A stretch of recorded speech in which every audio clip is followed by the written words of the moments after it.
ஸ்ரீ காளிமாதா ஜோதிடம் பிரபல ஜோதிடர் பண்டித் மகாராஜா. தொழில், கல்வி, வியாபாரம் மற்றும் மந்திர சூனிய பிரச்சனைகளுக்கு நிரந்தர தீர்வு. வணக்கம். செய்தி வீச்சு உங்களை வரவேற்றுக் கொள்கிறது. இன்றைய செய்தி வீச்சிலும் மத்திய கிழக்கு போர் நிலவரங்கள் முதன்மையாக காத்திருக்கின்றன. இந்த போர் நிலவரங்களால் இலங்கை உட்பட்ட நாடுகள் எதிர்நோக்கும் நெருக்கடிகள் சார்ந்தும் இந்த பதிவில் உள்ளடக்கங்கள் உள்ளன.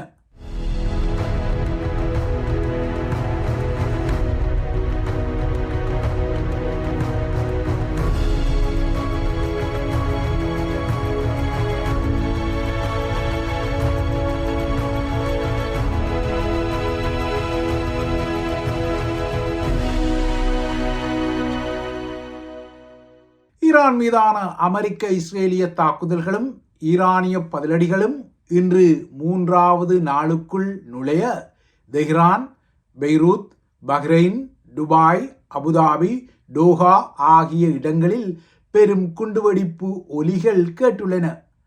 இந்த குண்டுவெடிப்பு ஒலிகளின் பின்னணியில் போர் விமானங்களின் பெரு இரைச்சல் வளையமடிப்புகளும் வளைகுடாவில் இன்று மூன்றாவது நாளாக தொடர்ந்த பின்னணியில் இன்று காலை இந்த போர் உலக சந்தையையும் அடிக்க ஆரம்பித்திருக்கின்றது. இன்று காலை ஆசிய பசிபிக் பங்கு சந்தைகள் கடுமையான சரிவுடன் ஆரம்பித்தன. மசகு எண்ணெயின் விலை கடுமையாக உயர்ந்திருக்கின்றது. இவை இலங்கை போன்ற பொருளாதார நெருக்கடியால் அல்லலுறும் நாடுகளுக்கு பெரும் பாதக செய்திகளாக புகுந்துள்ளன. எண்ணெய் விலையேற்றம் மட்டுமல்ல, மத்திய கிழக்கில் வீட்டு பணியாளர்கள் உட்பட்ட தொழிற்சந்தையை கொண்டுள்ள இலங்கைக்கு இப்போது மத்திய கிழக்கின் நிலவரங்களால், குறிப்பாக வளைகுடா நிலவரங்களால் அந்நிய செலாவணி இழப்பு ஏற்படும் சாத்தியக்கூறுகள் உறுதிப்படுத்தப்படுகின்றன. இந்த அந்நிய செலாவணி இழப்பு மட்டுமல்லாமல் அங்குள்ள நாடுகளிலிருந்து தமது குடிமக்களை மீண்டும் நாட்டுக்குள் எவ்வாறு கொண்டு வருவது என்பது இலங்கை போன்ற நாடுகளுக்கு புதிய தலையீடியாக மாறியுள்ளது. இப்போது India, Pakistan, Bangladesh, Thailand, Philippines உட்பட்ட நாடுகள் வளைகுடா நாடுகளிலும் இஸ்ரேலிலும் ஜோர்தானிலும் பணிபுரியும் தத்தமது நாட்டு குடிமக்களை வெளியேற்றும் யுக்திகள் குறித்து தீவிரமான கவனத்தை எடுக்கும் நிலையில் ஸ்ரீலங்கா இந்த விடயத்தில் சவால்களை எதிர்நோக்குகின்றது, கைகளை பிசைகின்றது. இதனால் இந்த விடயத்திலும் அது இந்திய பெரியனரிடம் உதவியை கோரக்கூடும். இப்போது துபாய் விமான நிலையம் ஏவுகணை தாக்குதலால் சேதமடைந்திருப்பதால் மத்திய கிழக்கின் பரபரப்பான விமான நிலையங்கள் பயணிகள் அற்று முடங்கியுள்ளன. குறிப்பாக ஐரோப்பா, ஆப்பிரிக்கா மற்றும் மேற்குலக நாடுகளை ஆசியாவுடன் இணைக்கும் 3 முக்கியமான விமான நிலையங்கள் செயற்பாடுகளை நிறுத்தியுள்ளன. அபுதாபி மற்றும் டோஹா உட்பட்ட முக்கிய நகரங்களிலும் தாக்குதல்கள் இடம்பெற்று வருவதால் மத்திய கிழக்கு வான்வெளியின் பயண நெருக்கடி இன்று மூன்றாவது நாளுக்குள் நுழைந்திருக்கின்றது.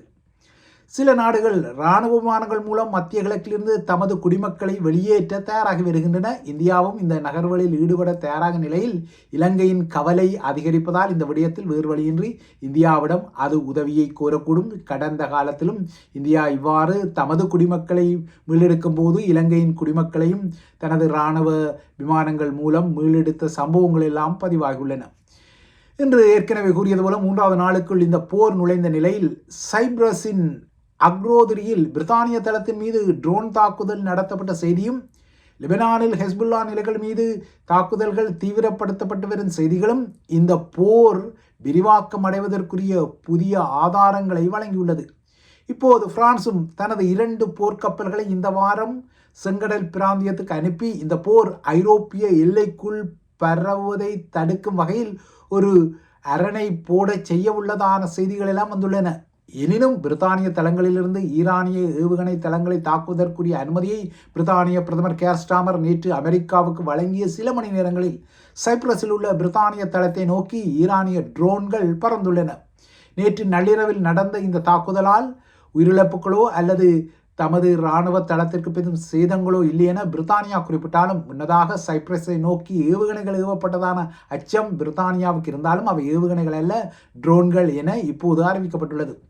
ஈரானில் அதன் அதி உயர் ஆன்மீக தலைவர் அயத்துல்லா அலி கமெனியை கொன்ற தாக்குதல்களை 27% அமெரிக்கர்கள் மட்டுமே ஆதரித்துக் கொள்வதாக ராய்டர்ஸ், இப்சோப் கருத்து கணிப்புகள் தெரிவித்தாலும் ஈரான் மீதான தாக்குதல்கள் ஆக குறைந்தது 4 வார காலத்துக்கு தொடரும் என அமெரிக்க அரசு தலைவர் டொனால்ட் ட்ரம்ப் குறிப்பிட்டிருக்கின்றார்.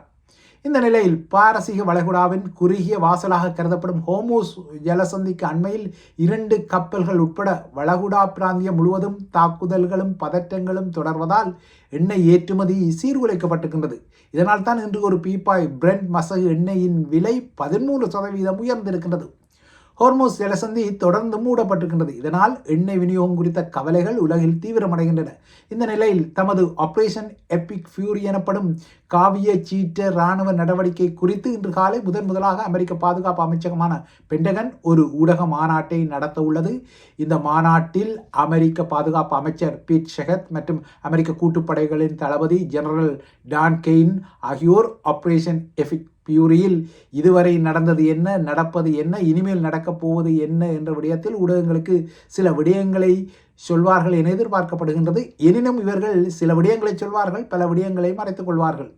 மத்திய கிழக்கில் உள்ள அமெரிக்க தளங்களை தாக்குவதற்குரிய தமது ஆயுத களஞ்சியம் என ஈரானிய புரட்சிகர படை தமது ட்ரோன்கள் உள்ளதாக கூறும் பாதாள உலக சுரங்கங்கள் குறித்த காணொளிகளை வெளியிட்ட பின்னணியில் இந்த பாதுகாப்பு மாநாட்டை பென்டகன் நடத்துகின்றது. ஈரான் வெளியிட்ட இந்த பரப்புரை காணொளியில் ஒரு பாதாள சுரங்க களஞ்சியத்தில் வரிசையாக ஏராளமான ட்ரோன்கள் இருப்பது தெரிகின்றது. அமெரிக்க இஸ்ரேலிய கூட்டு தாக்குதல்களுக்கு எதிரான ஈரானின் உளவியல் பரப்புரை யுக்தியின் ஒரு பகுதியாக இந்த ட்ரோன் சுரங்க களஞ்சிய காணொளி வந்திருப்பதாகவே தெரிகின்றது. டொனால்ட் ட்ரம்பை பொறுத்தவரை தற்போதைய ஈரானிய ஆட்சி முகங்களை அகற்றிவிட்டு ஒரு வெனிசுலா மாடலை ஈரானுக்கும் வைத்திருப்பது அவரது கருத்துக்களில் தெரிகின்றது. வெனிசுலாவில் கடந்த ஜனவரியின் ஆரம்பத்தில் நிக்கோலாஸ் மதுரோவை அரசு தலைவர் என்ற அதிகாரத்திலிருந்து அகற்றியது மட்டுமல்லாமல் அவரை தூக்கி இப்போது நியூயார்க் சிறையில் போட்டுவிட்டு ஏனையவர்களுடன் அமெரிக்கா ஒரு டீல் போட்டு வெனிசுலாவை இயன்றவரை ஆட்டி வைப்பது பகிரங்கமான விடயம். இவ்வாறான ஒரு மாடலை அயத்துல்லா அலி கெமெனி மற்றும் அவரது அதிகார மையம் இல்லாத ஈரானுக்கு அமெரிக்கா பிரயோகிக்க விரும்புவதை ட்ரம்பின் அண்மைய கருத்துக்கள் வெளிப்படுத்தியுள்ளன. ஈரானை வழிநடத்த தனது தரப்பில் 3 ஈரானிய தலைகள் இருப்பதாக ட்ரம்ப் குறிப்பிடுகின்றார். ஆனால் அந்த முகங்கள் எவை எவை என்பதை இப்போது சொல்ல மாட்டேன் எனவும் அவர் கூறுகிறார். இதற்கும் அப்பால் இப்போதைய ஈரானிய ஆட்சியாளர்கள் கூட தம்முடன் அவசரமாக பேச விரும்புவதாக ட்ரம்ப் கூறுகின்றார். ஆனால் ஈரான் இன்று இதனை மறுத்துள்ளது. அவர்கள் பேச விரும்புகின்றார்கள், நானும் பேச ஒப்புக்கொண்டேன் என ட்ரம்ப் குறிப்பிட்டாலும் ஈரானிய உயர் மட்டம் இப்போது இதனை மறுத்திருக்கின்றது. அமெரிக்காவுடன் தாம் எதுவுமே பேச முயலவில்லை என கூறுகின்றது. அமெரிக்க இஸ்ரேலிய தாக்குதல்களில் ஈரானில் உயர் கமேனி உட்பட்ட 48 தலைவர்கள் 24 மணி நேரத்துக்குள் கொல்லப்பட்ட வெற்றியை யாராலுமே நம்ப முடியவில்லை. 48 தலைவர்கள் ஒரே நேரத்தில் மேலே போய் சேர்ந்து விட்டதாக ட்ரம்ப் குறிப்பிட்டிருக்கின்றார். மத்திய கிழக்கில் உள்ள அமெரிக்க படைநிலைகள் மீது ஈரான் நடத்தி வரும் பதிலடி தாக்குதல்களில் இதுவரை அமெரிக்க தரப்பில் 3 படையினர் கொல்லப்பட்டிருக்கின்றனர். குவைத்தில் உள்ள அமெரிக்க படைத்தளத்தில் இந்த பலிகள் இடம்பெற்றுள்ளன. 5 பேர் இந்த தாக்குதலில் படுகாயமடைந்துள்ள நிலையில் எதிர்வரும் வாரங்களில் தமது தரப்புக்கு மேலும் இழப்புகள் வெறுமென இப்போது ட்ரம்பே ஒத்துக்கொள்ள தலைப்படுகின்றார். குவைத்தில் இந்த பலிகள் இடம்பெற்ற பின்னர் ட்ரம்பின் இந்த எதிர்வு கூறல் வந்திருக்கின்றது. இந்த நிலையில்தான் ஈரானின் உயர்மட்ட தேசிய பாதுகாப்பு முகமும் கெமெனி மீதான தாக்குதலின் போது அந்த தாக்குதலுக்குள் அகப்படாமல் உயிர் தப்பிய ஈரானிய உயர் முகமான அலி லாரியானி ஈரான் அமெரிக்காவுடன் பேச்சுவார்த்தையை நடத்துவதற்கு முனைப்பு கொள்ளவில்லை என குறிப்பிட்டிருக்கின்றார். ஈரான் இடைத்தரகர்கள் மூலம் அமெரிக்காவை தொடர்பு கொண்டு பேச்சுவார்த்தைகளை மீண்டும் தொடங்குமாறு கேட்டுக்கொண்டதாக ட்ரம்ப் குறிப்பிட்ட நிலையில் ட்ரம்பின் கருத்துக்கு பதிலடியை வழங்கும் விதமாக இந்த கருத்து வந்திருக்கின்றது. அமெரிக்க அரசு தலைவர் டொனால்ட் ட்ரம்ப் தனது தவறான நம்பிக்கைகளால் மத்திய கிழக்கு பிராந்தியத்தை குழப்பத்தில் ஆழ்த்தியுள்ளதாகவும் அமெரிக்க துருப்புக்களுக்கு உயிர் பலிகள் ஏற்படும் என அவர் இப்போது கவலைப்படுவதாகவும் லாரியானி குறிப்பிட்டிருக்கின்றார். ஈரானில் ஒரு ஆட்சி மாற்றத்தை தூண்டுவதற்காக நடத்தப்பட்டு வரும் தாக்குதல் நடவடிக்கை என ட்ரம்ப் கூறுகின்றார். இதனால் தான் உலகம் இதுவரை கண்டிராத மிகவும் சிக்கலான இராணுவ தாக்குதல்களில் ஒன்றாக ஈரான் மீதான தாக்குதல்கள் இடம்பெற்றன என குறிப்பிடும் ட்ரம்ப் ஈரான் மீதான தாக்குதலின் அனைத்து நோக்கங்களும் நிறைவேறும் வரை முழு பலத்துடன் அமெரிக்கா தாக்குதலை நடத்தும் என கூறியிருக்கின்றார். இதன் அடிப்படையில் தான் தற்போதைய தாக்குதல்கள் ஆக குறைந்தது 4 வார காலத்துக்கு தொடரும் என்பது ட்ரம்பின் ஊகமாக இருக்கிறது. இஸ்ரேலை பொறுத்தவரை படையினரின் இழப்புகள் அறிவிக்கப்படாத போதிலும் இதுவரை குறைந்தது இஸ்ரேலில் 10 பேர் கொல்லப்பட்டு 200க்கும் மேற்பட்டோர் ஈரானின் பதிலடி தாக்குதல்களால் காயமடைந்துள்ளதாக அறிவிக்கப்பட்டுள்ளது. ஆனால் தெற்கு ஈரானில் உள்ள ஒரு பெண்கள் பாடசாலை மீது நடத்தப்பட்ட ஏவுகணை தாக்குதலில் பலியான மாணவிகளின் எண்ணிக்கை தற்போது 150 தாண்டியமைதான் மிகப்பெரிய துன்பியலாக வந்திருக்கின்றது. ஈரான் மீதான அமெரிக்க இஸ்ரேலிய தாக்குதல்களில் இடம்பெற்ற மிக மோசமான குரூரமான உயிர் பலிகளாகவும் இவை அமைகின்றன. இந்த தாக்குதலில் 95 மாணவிகள் காயமடைந்துள்ளனர். இது ஒரு பெரும் துன்பியல் சம்பவமாக பதிவாகியுள்ளது. இதேபோல Bahrain, Jordan, Kuwait, Qatar, Saudi Arabia மற்றும் ஐக்கிய அரபு அமீரகம் ஆகியவற்றின் மீதும் ஈரான் ஏவுகணை மற்றும் ட்ரோன் தாக்குதல்கள் நடத்தி வருவதால் அங்குள்ள மக்களும் பதற்றத்தில் உள்ளனர். இன்று காலையும் பல இடங்களில் குண்டுவெடிப்பு சம்பவங்கள் இடம்பெற்றுள்ளன. மத்திய கிழக்கில் மிகப்பெரிய அமெரிக்க இராணுவ தளம் கட்டாரில் இருப்பதால் ஈரானிய ஏவுகணை கண் கட்டார் மீது அதிகமாக இருப்பதால் கட்டார் மக்கள் இயன்றவரை வெளியே செல்லாமல் தமது வதிவிடங்களுக்குள் இருக்க வேண்டும். வதிவிடங்களில் கூட ஜன்னல்களுக்கு அருகில் இருக்கக்கூடாது என கட்டாரின் உள்துறை அமைச்சகம் இன்று ஒரு அவசர கோரிக்கையை விடுத்திருக்கின்றது. இன்றைய 3ஆம் நாள் போர் நிலவரத்தை பொறுத்தவரை இன்று அதிகாலை முதல் லெபனானில் உள்ள ஹெஸ்புல்லா தளங்களை இஸ்ரேல் தாக்கி வருகின்றது. ஹெஸ்புல்லாவும் இஸ்ரேலை நோக்கி உந்துகணைகள், அதாவது ராக்கெட்ஸ்கள் மற்றும் ட்ரோன்களையோ வருகின்றது. தெஹ்ரானிலும் கராச்சி நகரிலும் இன்று காலை பல வெடியோசைகள் கேட்டன. இதேவேளை வடக்கு தெஹ்ரானில் உள்ள ஒரு மருத்துவமனை தாக்குதலில் சேதமடைந்ததால் அங்கிருந்த நோயாளிகள் வெளியேற்றப்பட்டதாக ஈரான் குறிப்பிடுகின்றது. இந்த மருத்துவமனை மீதான தாக்குதல் அனைத்துலக விதிகளை மீறும் ஒரு தாக்குதல் என்றும் ஈரானிய அரசாங்கம் கண்டனம் வெளியிட்டுள்ளது. இதற்கிடையே அலி கெமெனி பலியானதை அடுத்து சீற்றமுற்ற ஹெஸ்புல்லா நேற்று இந்த போருக்குள் நுழைந்தது. இதனால் இனிமேல் லெபனானுக்கும் பெரும் அவல நிலை வரக்கூடும். ஈரானிய ஆதரவுள்ள ஹெஸ்புல்லா 2024 பின்னர் முதன்முறையாக கெமெனியின் மரணத்தின் பின்னர் இஸ்ரேல் மீது நேற்று ராக்கெட்டுகளை ஏவியது. கெமெனியின் கொலைக்கு பதிலடியாக தமது கடமையை தமது தரப்பில் நிறைவேற்றுவோம் என நேற்று சூளுரைத்த ஹெஸ்புல்லாவினர் இஸ்ரேலின் ஹைபாவின் இராணுவ தளத்தை நோக்கித்தான் உந்துகணைகள் மற்றும் ட்ரோன்களை ஏவியிருந்தனர். இதற்கு பதிலடியாகத்தான் இன்று அதிகாலை இஸ்ரேலிய போர் விமானங்களும் லெபனிய தலைநகர் பெய்ரூட் உட்பட்ட லெபனிய நகரங்கள் மீது ஹெஸ்புல்லா இலக்குகள் என சந்தேகிக்கப்படும் இடங்கள் மீது பெரும் தாக்குதல்களை நடத்தி வருகின்றது. தலைநகர் பெய்ரூட்டில் உள்ள சில பாடசாலைகள் மற்றும் தெற்கு பகுதியில் உள்ள 52 இடங்களிலிருந்து மக்களை வெளியேறுமாறு இஸ்ரேலிய இராணுவம் உத்தரவிட்ட நிலையில் இந்த தாக்குதல்கள் இன்று காலை ஆரம்பித்தன. ஹெஸ்புல்லாவின் கோட்டையாக கருதப்படும் பெய்ரூட்டின் தெற்கு புறநகர பகுதிகளில் இன்று காலை பெரும் வெடியோசைகள் கேட்டன. இவை யாவுமே இஸ்ரேலிய தாக்குதல்களால் எழுந்த ஓசைகள் என்பது புரிதலுக்குரிய விடயம். தற்போது லெபனானிலும் பெரும் பதற்றங்களும் பீதிகளும் உருவாகியுள்ளன. இஸ்ரேலிய தாக்குதல்களால் லெபனான் மக்கள் சில இடங்களிலிருந்து சிதறியோடி வருகின்றனர். நிலைமையின் தீவிரத்தால் லெபனான் அரசாங்கம் இன்று காலை அவசர கூட்டத்தை நடத்தி இருக்கின்றது. லெபனானுக்கு மட்டுமல்ல, போர் பிராந்தியத்திலிருந்து மக்களை வெளியேற்றுவது சிக்கலான பிரச்சனை. மத்திய கிழக்கில் தொழிலாளர்களை கொண்ட இலங்கை உட்பட்ட தெற்கு மற்றும் தென்கிழக்கு ஆசிய நாடுகளுக்கும் இது ஒரு தலையீடியான பிரச்சனையாக தொடர்கின்றது. இந்த நிலையில் ஈரானில் கெமெனியுடன் கொல்லப்பட்ட முகங்களில் ஈரானின் முக்கிய தலைவர்களில் ஒருவரான முன்னாள் அரசு தலைவர் அகமது நிதாச்சும் அடங்கியிருப்பது உறுதிப்படுத்தப்பட்டுள்ளது.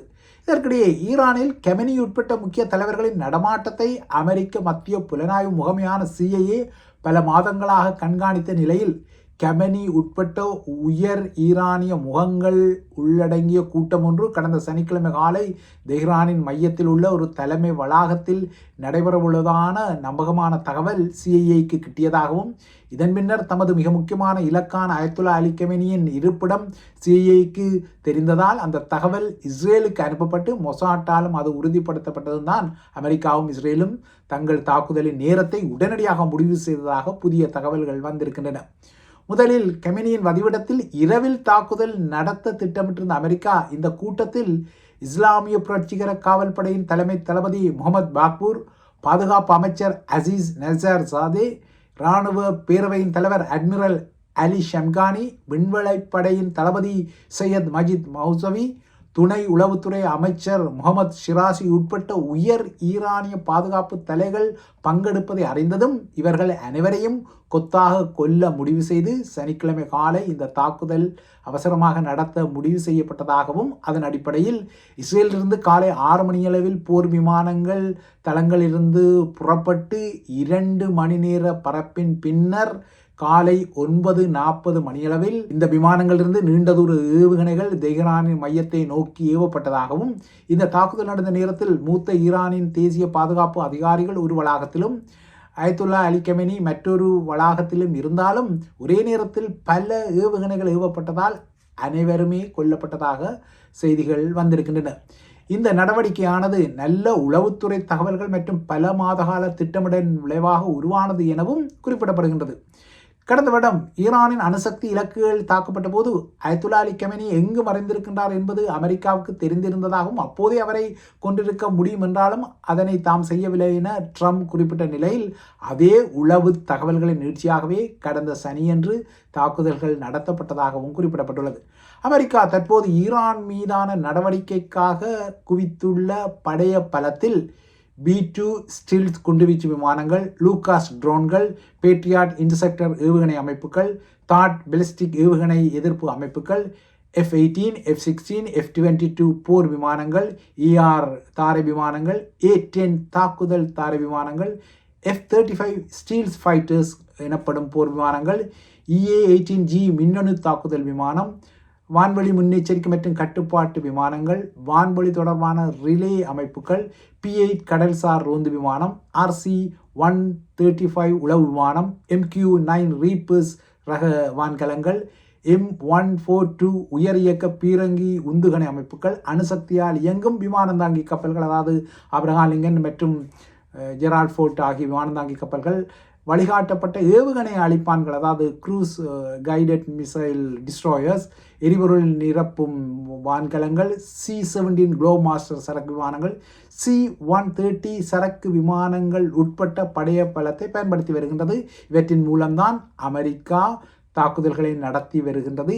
அமெரிக்காவின் தாக்குதல் இலக்குகளின் பட்டியலில் ஈரானின் புரட்சிகர படை கூட்டு தலைமையகம், ஈரானிய புரட்சிகரை விண்வெளி படை தலைமையகம், வான் பாதுகாப்பு அமைப்புகள், பெலிஸ்டிக் ஏவுகணை தளங்கள், ஈரானிய போர்க்கப்பல்கள், ஈரானிய நீர்மூழ்கி கப்பல்கள், கப்பல் எதிர்ப்பு ஏவுகணை தளங்கள் உள்ளன. இதனால் ஈரான் மீதான தாக்குதல்கள் ஆக குறைந்தது 4 வார காலங்களுக்கு நடைபெறும் என ட்ரம்ப் குறிப்பிட்டிருப்பதால் இந்த இலக்குகள் மீதான அமெரிக்க இஸ்ரேலிய தாக்குதல்களும் அவற்றை தடுக்கும் அல்லது அவற்றுக்கு பதிலான பதிலடி தாக்குதல்களும் ஈரானிலிருந்து வெளிப்படும் என்பதால் வளைகுடா போர் இன்னும் சில நாட்களுக்கு எரியவே செய்யும். இவைதான் IBC தமிழின் செய்தி வீச்சு. தொடர்ந்து IBC தமிழுடன் இணைந்திருங்கள்.